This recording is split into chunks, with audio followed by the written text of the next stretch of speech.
The first rule of the playbook is if you touch a brother's brim, the consequence shall be grim. Happy Father's Day to all the YouTubers, you know, trying to leech off a little bit of clout from the situation. Seems like a lot of influencers are being violent lately. First, we had Stable Ronaldo get smacked by Bradley Martin.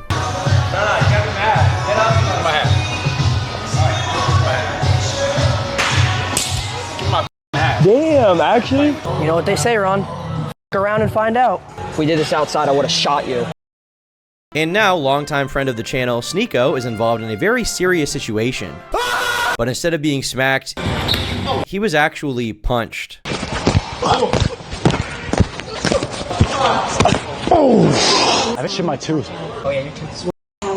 And not just any punch, it was a Superman punch, and it resulted in one of his teeth being broken in half. Oh no. So basically, on the 16th of June, 2024, Sneako was in Detroit to attend an event with friends, attending AFPAC, America First convention, led by controversial, very far-right political activist Nick Fuentes. Now, given the kind of people there, it's kind of bound to have some crazy stuff go on, because Nick Fuentes himself is probably one of the most controversial and hated political activists in the United States. People are writing articles about this dude every week. And at this event, even David Duke was present, an accomplished sorcerer of the highest order, to say the least. He knows all of the racist magic. Nah, if I make his eye color too pretty, I'm gonna wanna f this motherfucker the whole time. So I'm gonna keep it like a little bit normal. No, I wanna turn the pitch down. Cause I want this motherfucker to sound like Pop Smoke. Like, I need some shit that come from the soul. You guys may not know this, but David Duke was actually the headmaster of Hogwarts before Dumbledore, because the woke left canceled him. It's true, look it up. He claims to be able to cast one Expelliarmus spell to send all of the Mexicans back over the border. That's just what he says, that's his claim personally. I don't know if he can do that, I don't know if he's got the magic for that. He's been trying for 70 years and it hasn't really happened, but you never know. So AFPAC was set to initially be held at the Russell Industrial Center, but it was canceled because, according to the center, a local and reputable production company that does large-scale corporate events for other reputable companies told us that, you know, AFPAC should be able to come here, and we were like, okay. They were apparently tricked by the group, and they never actually had contact with Nick or AFPAC directly. The spokesman says that he never would have held this event if he knew the kind of, you know, discussions that were going to be happening there, which are obviously very controversial political discussions about, like, the Jewish question and stuff like that. So the cops get called, Nick and the AF people get kicked out. They run around town giving speeches and whatever, and then they link up with Sneako later that night. They were at the Exodus Rooftop Lounge, where they plan to do a smaller event and give speeches. But when they're giving their speeches, people working at the venue hear what they're talking about, and they're not a big fan, and they tell them it's time to shut it all down. And the AF guys are getting very agitated, and the security is getting agitated at the AF guys, because the security doesn't want them to be able to speak, and the AF guys want to be able to speak, so there's a huge beef going on here. An MMA guy named Jake Shields was actually there in the crowd. He's friends with Sneako, and he's become very political these days. And at the club they're at, there's a stage, and then there's like an area where everybody can just stand, and they're supposed to watch the stage. And you can see from the video, there was the security guard up on stage looking at all of them. And he is pissed the f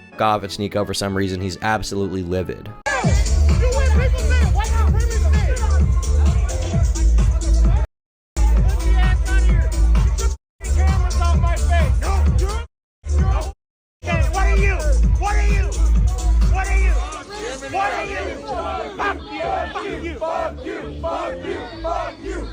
Now, the security guy is not a crowd favorite. Everybody is chanting at him. He's getting even more agitated. He's putting double middle fingers up, okay? He's dual wielding them like he's in Halo 3. And then it looks like Sneako or someone else reaches up and knocks his hat off.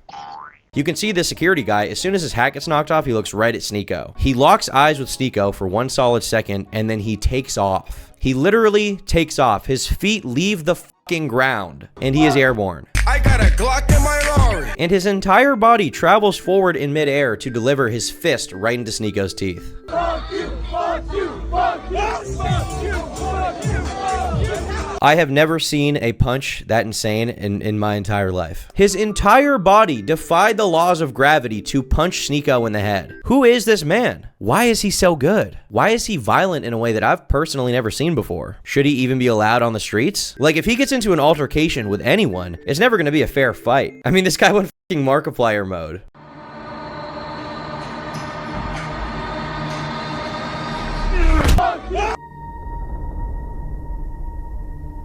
Was that the bite of 87? Things are getting pretty damn heated at this point. That same security guard that smacked Sneako on the mouth, he's physically throwing others out of the venue. It's clear that the America First guys were not wanted once the venue realized what they wanted to talk about. And pretty quickly, they all leave the place. Honestly, I thought maybe Jake Shields would get involved and like try to fight the security guy or something. Just like seriously f him up, but he just kind of stands there like, oh.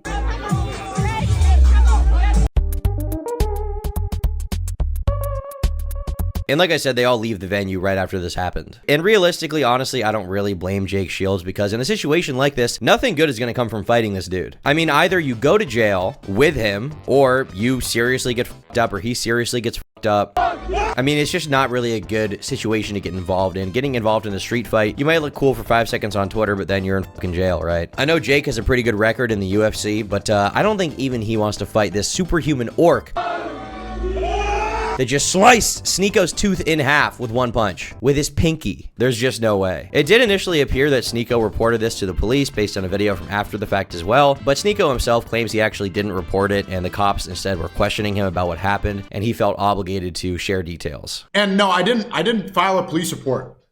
Anybody who's talking about that, there was no police report. The police questioned me. They were standing outside the venue. They started asking me questions. There was no police report. I don't know, like them trying to say like you're a snitch. They asked me what was going on. They could clearly see I was bleeding from the nose and they asked me what was going on. I didn't file a police report. Even then, I highly recommend if you guys are in a situation like that, you know, it makes sense to.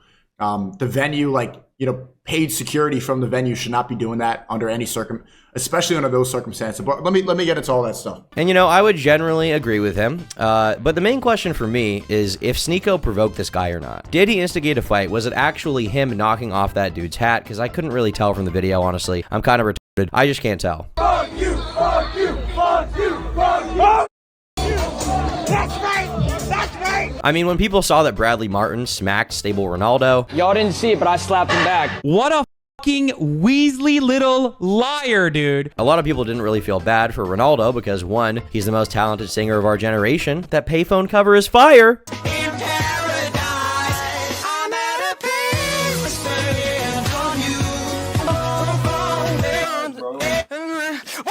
But also because Stable Ronaldo himself is the one who initiated the physical contact. Do you control the aux here? Yeah, we control aux. Don't do it. Can you play a song for me?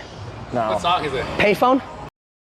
So can we say the same for Sneako? Did he deserve to get punched? Well, if we take him at his word, this is his story. So he's there at the rooftop bar. Like I said, it's the second venue for AFPAC. People were there on stage talking about very controversial political stuff that YouTube loves everyone talking about, which is why I'm going in depth on what they said right here. And then the venue themselves started turning up the music because they didn't want to listen to what they had to say. And they cut off the speakers' microphones. This pissed Sneako the fuck off. At this point, the security guard's on stage. He's getting taunted. Sneako's firing back. The security guard at one point actually calls someone that Sneako is with a whore.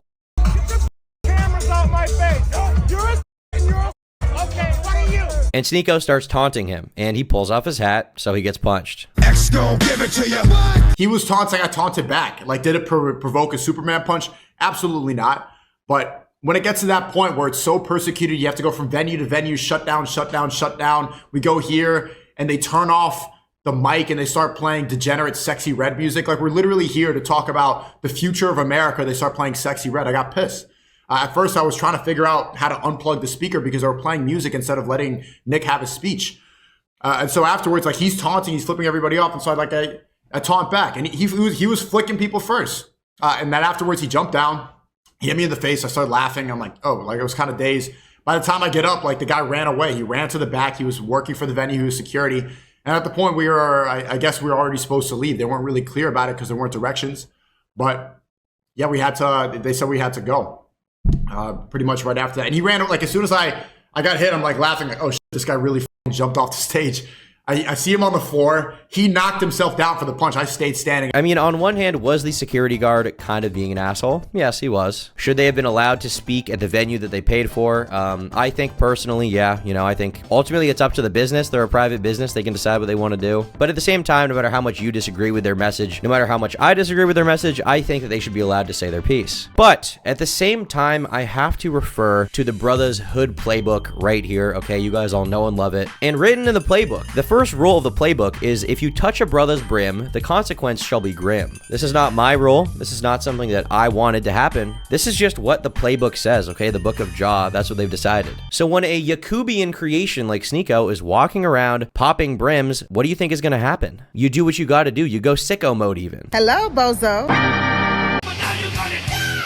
You can't really touch a stranger intentionally and not expect some kind of action back. Was the Superman punch really necessary? No, I don't think so. But do I feel bad for Sneako? No. But honestly, half of why I don't feel bad is because the punch is really, really funny.